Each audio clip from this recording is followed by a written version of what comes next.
重生回来，我亲眼看着妹妹把准考证扔进洗衣机。上一世我阻止了她，她却恨我，说我毁了她和黄毛的复读约定。后来她捅伤我，让我一辈子坐轮椅，又把我从天台推下。这一次我选择安静装睡，看着她兴高采烈奔向黄毛。媒体来采访我这高考状元时，卧室门突然开了，衣衫不整的黄毛提着裤子，身后是同样狼狈的妹妹。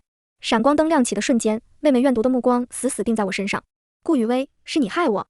意识回笼的瞬间，骨头碎裂的剧痛还未消退，我猛地睁开眼，是熟悉的旧床单，印着褪色小花，墙上贴着半旧的明星海报。这是我高考前夜的房间，我还活着，还是死前的幻象？窸窸窣窣，细微的摩擦声从床尾传来，我屏住呼吸，眼睛转向声音来源，一个鬼祟的身影背对着我，是顾雨桐。她穿着洗得发白的草莓睡衣，头发乱糟糟扎在脑后，手里拿着自己的准考证向阳台走去。前世，我猛地坐起，厉声喝问：“你干什么？”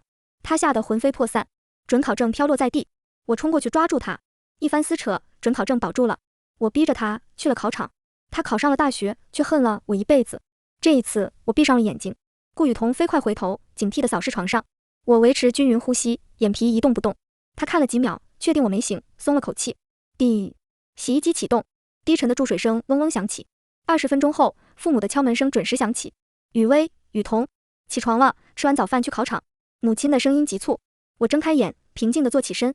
顾雨桐打了个哈欠，他看我一眼，眼神闪躲，带着心虚。餐桌上，父亲再次提醒：“都检查好了吗？铅笔、橡皮、身份证、准考证。”好了，爸。我拿起文具袋晃了晃。顾雨桐也拿起粉色袋子，动作自然地拉开拉链，伸手进去翻找。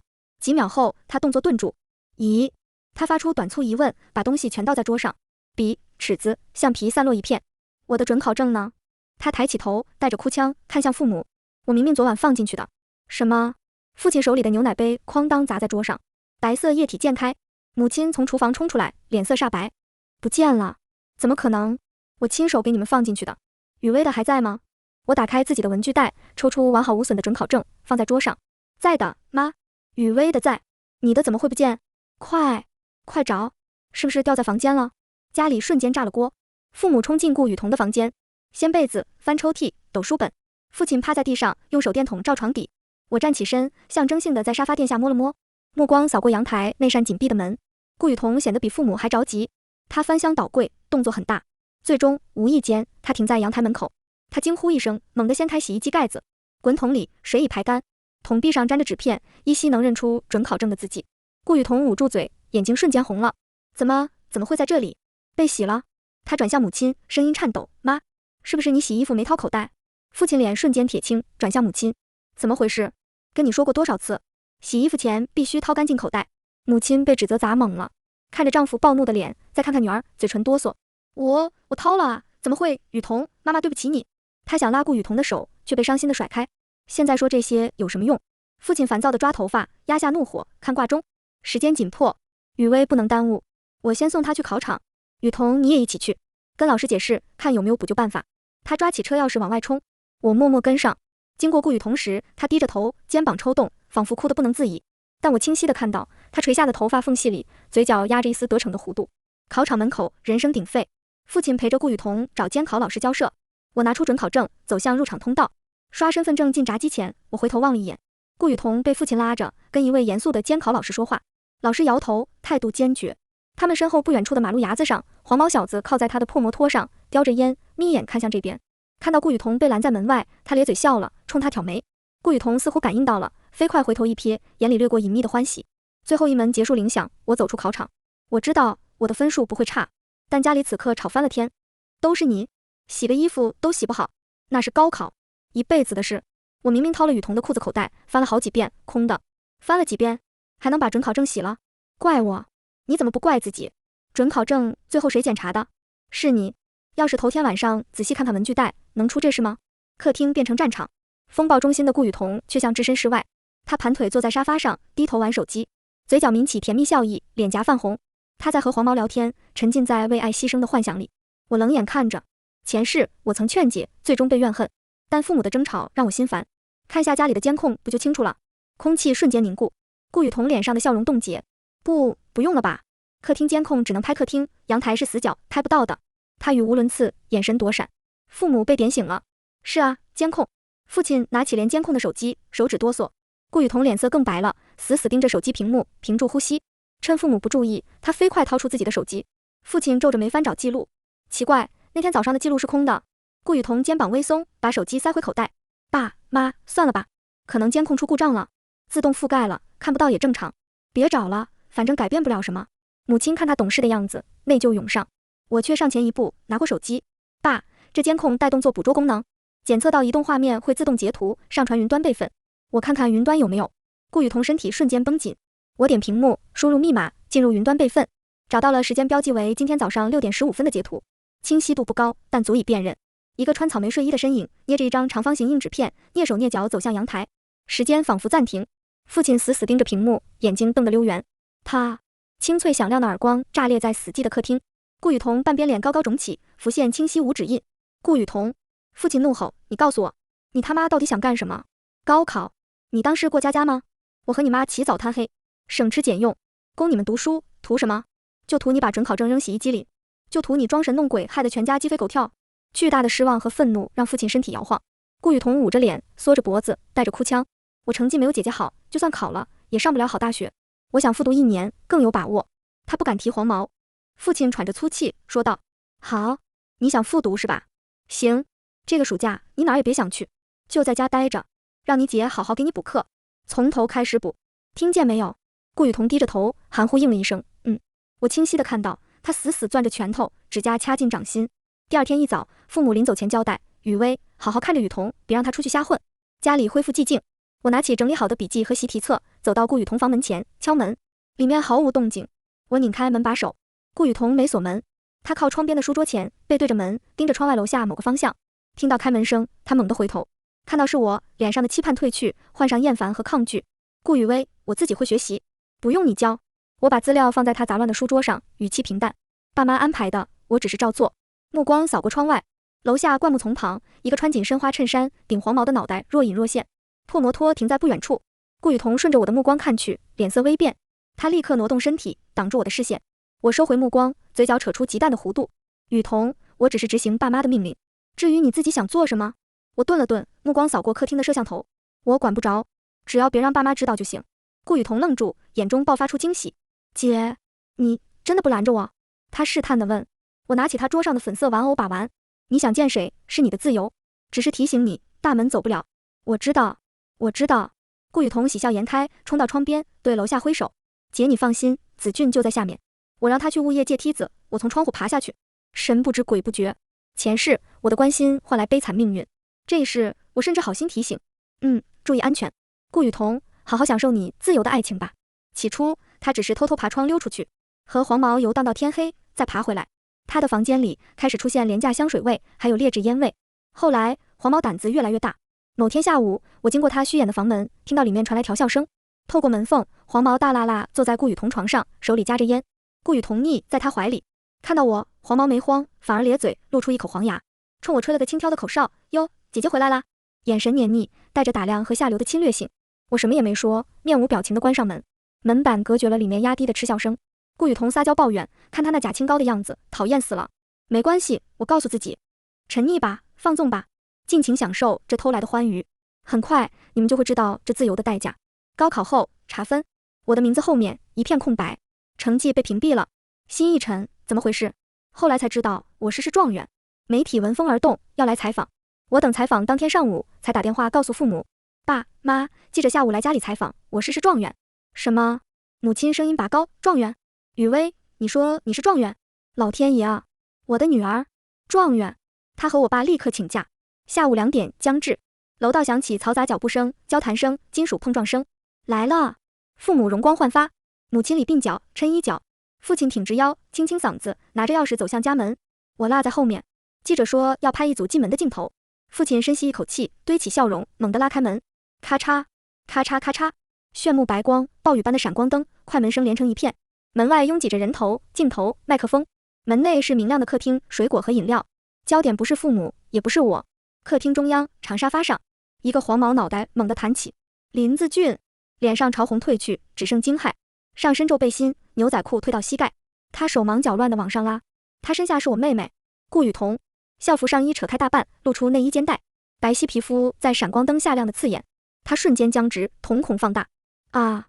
短促凄厉的尖叫，他猛地推开林子俊，双手死死抓住衣襟拢紧，遮挡不住暴露的肌肤。他低头，双手捂脸，肩膀剧烈颤抖。空气凝固，只有闪光灯疯狂闪烁。记者惊愕后是更强烈的兴奋，镜头疯狂对准沙发。干什么？你们在干什么？父亲回神，震惊、狂怒、羞辱，血液冲上头顶。他咆哮着，拳头砸向刚提好裤子的林子俊。小畜生，我打死你！林子俊魂飞魄散，尖叫着躲闪。老顾，别！母亲惊醒，撕心裂肺尖叫，扑上去抱住丈夫。别动手！记者在拍啊！场面彻底失控。父亲怒吼，母亲哭叫，林子俊求饶，顾雨桐绝望呜咽。记者脸上压抑不住亢奋。我站在玄关阴影里，一步未动，一丝冰冷弧度凝结嘴角，没有温度，只有沉入骨髓的平静。这混乱，这屈辱，像扭曲的镜子，映出另一个时空。同样刺目的光，是家里水晶吊灯。我的轮椅停在客厅中央，周围站满人。顾雨桐站在我旁边，脸上悲悯又刻意崇拜。你们不知道我姐有多坚强。她环视众人，目光落回我身上，带着做我的温柔。她需要一直带着这个。她的手毫无预兆伸来，冰凉指尖抓住我腰间隐藏的尿袋。啊！我惊恐低呼，身体想蜷缩，想转动轮椅逃离。姐，别动嘛！她甜腻的声音像毒蛇。高跟鞋死死卡住轮椅后轮，轮椅定死原地。她脸上心疼崇拜，手上坚定残忍，炫耀般将沉甸甸的尿袋高高举起。塑胶袋晃荡，淡黄液体可见。姐，你怎么还在尿啊？声音拔高，夸张的担忧穿透客厅。你控制点啊，多难受啊！大家看看，看看我姐多不容易。她是我心中最亮的灯塔。目光扫过同学、同事尴尬震惊的脸，落回我惨白的脸上，眼底是冰冷的快意。世界崩塌，我想尖叫，喉咙被扼住，想捂脸，双手灌铅般沉，只能僵硬坐着，任由尿袋在众目睽睽下晃荡，像被公开处刑。事后，他的朋友圈发了一张照片，角度刁钻，拍下我轮椅上的尿袋轮廓，配文：我最坚强的姐姐，承受无法想象的痛苦，从未向命运低头，是我心中永远的光。生日快乐，永远爱你。文字下一串点赞和感动，加油，姐妹情深的评论，每个字像耳光，抽在我的尊严上。回忆碎片刺入脑海，前世窒息般的屈辱像潮水，淹没眼前的喧嚣。眼前的闪光灯与记忆里的水晶灯重叠，顾雨桐捂脸颤抖的狼狈，与他前世高举尿袋眼底的冰冷快意，残忍镜像。我静静站着，看父亲被母亲抱住，手臂因暴怒颤抖；看林子俊瘫在沙发后，裤子拉链没拉好；看顾雨桐的头埋进校服，肩膀抖动。记者疯狂按快门，巨大的撕裂灵魂的快意汹涌。看他被闪光灯钉在耻辱柱上，这都是他应得的。顾先生，这是你女儿吗？顾同学对妹妹行为有何看法？男同学，你叫什么？和顾雨桐什么关系？顾太太能解释家里情况吗？问题如冰雹砸下，父母脸色铁青，嘴唇哆嗦，说不出话。风暴来得猛烈，去得仓促，父亲濒临失控，母亲歇斯底里。记者满载素材，勉强退出后，防盗门被父亲用力甩上，门内死寂，空气凝固如胶。顾雨桐蜷缩沙发角，校服盖头，身体筛糠般抖动，压抑呜咽。你……父亲转身，血丝眼睛如刀子，弯向顾雨桐，手指颤抖指向他，声音嘶哑。你干的好事。顾家的脸，你姐的脸，丢光了，丢到全城，丢到全国，字字带血腥气。母亲瘫坐沙发，脸色灰败，眼神空洞，眼泪流淌。林子俊趁死寂，跌撞冲向玄关，拉开门逃离。门关上，留下更深的死寂。顾雨桐呜咽声陡然拔高，变成尖锐崩溃嚎哭。他抬头，泪痕满面，眼睛红肿，嘴唇咬出血丝。哭，还有脸哭。父亲暴怒，抓起水晶烟灰缸，狠狠砸向他脚边。砰，哗啦，碎片四溅，擦过他小腿，划出血痕。顾雨桐吓得猛缩，哭声戛然而止，只剩惊恐抽噎。滚，滚回房间去！父亲指他卧室门咆哮，一步不准踏出。手机交出来，立刻！顾雨桐吓懵，连滚带爬下了沙发，冲进房间，砰地甩上门。门内传出绝望嚎啕和身体撞击门板的闷响。母亲目光移向紧闭房门，看向地上碎片，落在丈夫脸上，最终长长叹息，肩膀垮塌，捂脸啜泣。父亲喘粗气，目光扫过狼藉客厅，落在我身上，眼神复杂，有骄傲，有耻辱，有疲惫茫然。我站着，沉默地接受一切。禁足令落下，顾雨桐被锁在卧室。最初几天，门后传来砸东西的闷响，哭喊、尖叫、咒骂父母，呼唤林子俊，踢门撞门，放我出去！凭什么关我？爸妈，我恨你们，毁了我！顾雨薇，是你，都是你害的，你不得好死！恶毒咒骂日夜折磨父母。父亲脸色阴沉，关书房抽烟。母亲憔悴，眼窝深陷，端过去的饭菜放门口，大多原封不动放凉便馊。被收走的手机锁在电视柜抽屉，持续不断响起提示音，嗡嗡嗡，叮咚，叮咚，叮咚，信息、QQ、微信疯狂轰炸，深夜固执的响起，受不了，打开抽屉，手机的信息五花八门。雨桐，真是你？新闻，玩这么大啊？黄毛谁啊？看到热搜，没事吧？真没看出你是这种人，平时装清纯。哈哈，状元他妹这么野，求资源，你火了，全校都在传。我们是记者，想独家专访。每次提示音响起，像鞭子抽打父母的心。父亲捏拳，指节发白；母亲捂耳朵，身体微颤。时间窒息中爬行，网络风暴愈演愈烈。热搜榜：井号状元之家不雅视频，井号；井号学霸妹妹堕落，井号；井号家庭教育之殇，井号。视频疯狂转发，顾雨桐的脸打了薄码，但熟人一眼认出。舆论压力如山，父亲感觉同事目光异样，母亲买菜，摊主眼神躲闪，窃窃私语，连我这个状元也沾染污名。哦，家里出事那个状元，事件男主角林子俊像水滴蒸发，那天逃离后再未出现，没电话，没短信。顾雨桐喊他名字的频率越来越低，最终消失，只剩对父母和我的怨恨。我像旁观者，填志愿，收录取通知书，准备行装，一切按部就班。父母投来疲惫复杂目光，有歉疚，有担忧，有疏离。北上入学的日子到了，初秋风凉，母亲红眼眶检查行李，父亲沉默抽烟，烟雾缭绕苍老的脸，嘴唇动动，最终叹息，到了那边照顾好自己，有事打电话。我点头，目光掠过电视柜抽屉，此刻安静，手机耗尽电量，或父亲关机。顾雨桐紧闭房门，门后死寂，没告别，没动静。知道了，爸妈多保重。我的声音平静，拉着行李箱转身推开门，门外秋高气爽，阳光正好，火车启动，窗外城市倒退，大学生活展开，忙碌充实。新环境将我从泥沼般的夏天抽离，记忆被封存，但家的消息还是不经意间渗透过来，不是来自父母，他们总是回避话题，电话报喜不报忧，而是来自家乡老同学的小道八卦。雨薇，听说了吗？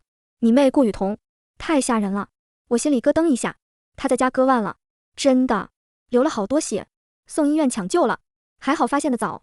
我盯屏幕，窗外天空灰蒙蒙的，割腕，顾雨桐，冰冷的寒意顺着脊椎爬行，消息一条条蹦出来，好像是因为你爸妈关着他，不让他出门，听说在医院醒来就闹，非要找黄毛林子俊，你爸妈死活不同意，他在医院砸东西，大喊大叫，吓坏了医生护士，最后没办法，你爸妈，怕他真出事，只能答应让他出院后找林子俊。天啊，雨薇，你爸妈得有多难受啊！割腕，以死相逼，就为了林子俊。后来的日子，断断续续传来新的消息，顾雨桐出院后没回家，直接找林子俊，两人一起复读，进的是名声不好、管理松散的学校。上周某某商场顶楼电影院，好像看到你妹和黄毛腻腻歪歪，听说班主任都懒得管了，他们经常翘课。你说他们俩去电影院里还能干点啥？更炸裂的信息又传来，卧槽！雨薇，你妹和黄毛在复读学校旁的小旅馆被查房警察撞正着，有人举报聚众，反正不是好事。警察去时，他们俩的衣服扯得乱七八糟，学校都炸锅了，对他们通报批评，他们彻底出名了。但后续消息表明，他们毫不在意，他们俩破罐破摔，在学校毫不避讳，下课搂抱，食堂护卫，老师的训斥当耳旁风，友情饮水饱，眼里只有对方，哪管别人怎么看。真爱无敌。高考的钟声再次敲响，没有任何意外，顾雨桐落榜了。雨薇，你妹的高考成绩连3本线没摸到，惨不忍睹。意料之中，整天在电影院、小旅馆耗费时光，怎么可能有奇迹？分数是他们荒唐叛逆的青春最冰冷的注脚。暑假临近，北方暑气蒸腾，家里的电话猝不及防，父亲声音沙哑，强压崩溃。雨薇，声音顿住，你最近忙吗？能不能抽空回来一趟？我心里一沉，爸，怎么了？家里出事了？电话那头沉默几秒，父亲呼吸粗重，然后挤出话，你妹妹她说怀孕了，要跟林子俊奉子成婚，声音陡然拔高，带着愤怒。你妈听了当场晕过去了，现在在医院。我明天买票回去。我急忙说道。第二天傍晚，我拖着行李箱站在熟悉的家门口，空气中仿佛还残留着去年夏天的硝烟味。钥匙插入锁孔，转动，门开，客厅景象撞入眼帘。顾雨桐、林子俊像真正小夫妻，堂皇坐在沙发正中。顾雨桐穿着宽松粉嫩的孕妇裙，林子俊黄毛染成黑色，穿着干净的白 T 恤。看我进门，林子俊立刻站起，堆满殷切的笑容，快步走来接行李箱。姐，回来了，路上辛苦，快进来坐，给你倒水。声音刻意的温和有礼，和去年提裤子惊慌失措的黄毛判若两人。顾雨桐侧身，脸色苍白憔悴，看林子俊倒水，嘴角牵起满足的微笑。姐，他叫了一声，忽然眉头一皱，捂住嘴，冲进洗手间，之后传出撕心裂肺的呕吐声。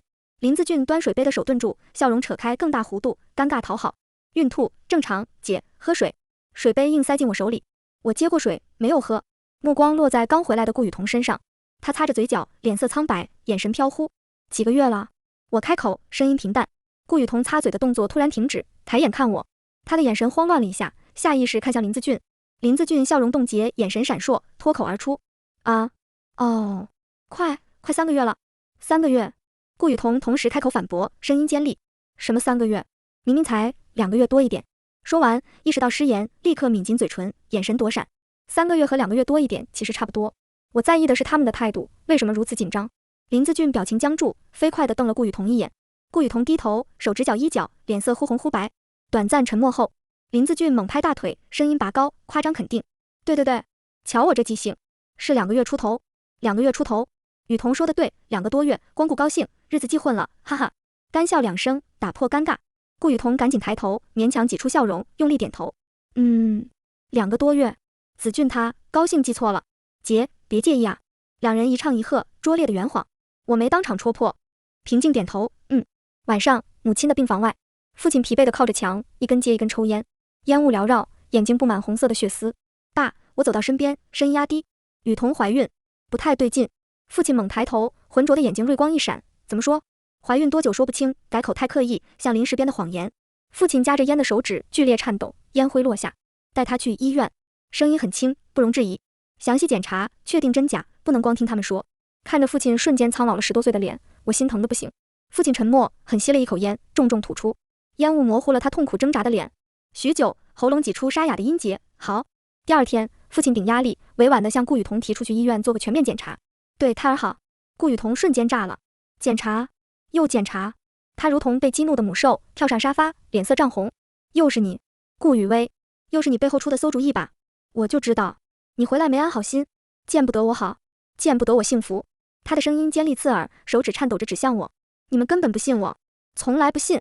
从小到大，眼里只有他顾雨薇，天才，状元，放屁都香。我就丢人现眼。我现在找到了幸福，还有了孩子，你们还不信？怀疑我，检查我，把我当什么？犯人？妓女？话语像是淬毒的刀子疯狂倾泻，矛头对准我。怀孕能有假？巴不得我流产，巴不得我死。好，我死给你们看，现在就去死。他尖叫着，突然朝窗户冲去，状若疯狂。林子俊扑上去，死死抱住。雨桐别冲动，冷静点。他抬头，委屈且愤怒地看着父亲。叔叔，你们太伤雨桐的心了。她是孕妇，情绪不能激动，怎么能怀疑她？父亲被狂风暴雨般的指控和寻死觅活弄得脸色铁青，嘴唇哆嗦。母亲抹着眼泪，虚弱地劝解：雨桐，别这样，有事好好说。顾雨桐躲进林子俊怀里，挣扎着哭喊：你们不信我，顾雨薇害我，你们让我去死。激烈的对峙以顾雨桐哭得脱力昏睡暂时收场。他抗拒的态度，激烈的反应，让父亲头发又白了许多。漫长的拉锯战开始，顾雨桐拒绝的态度强硬，稍一提起就是新一轮的哭闹咒骂，以死相逼，把自己关房间里，拒绝沟通，只允许林子俊照顾。无声的战争持续近1月，直到一天清晨，他在洗手间剧烈呕吐，吐完捂着肚子，脸色惨白，额头冒出冷汗，他痛苦地蜷缩地上，明显与之前孕吐不同。母亲吓坏，惊慌地叫父亲。看着女儿真实的不像伪装的痛苦，父亲当机立断：去医院，现在就去。不再看顾雨桐抗拒的眼神，也无视林子俊的阻拦，强硬的半拖半抱，将痛苦呻吟的顾雨桐塞进了车。检查结果出来，怀孕是真的，但时间只有半个月，不是信誓旦旦的2个多月。意味着什么？不言而喻。未做时奉子成婚，让父母接受林子俊。他们这段时间非常努力用身体制造筹码。看着报告，父亲脸色惨白，手抖得厉害，纸张哗啦响。抬头看着病床上脸色惨白，眼神躲闪，咬着嘴唇的顾雨桐。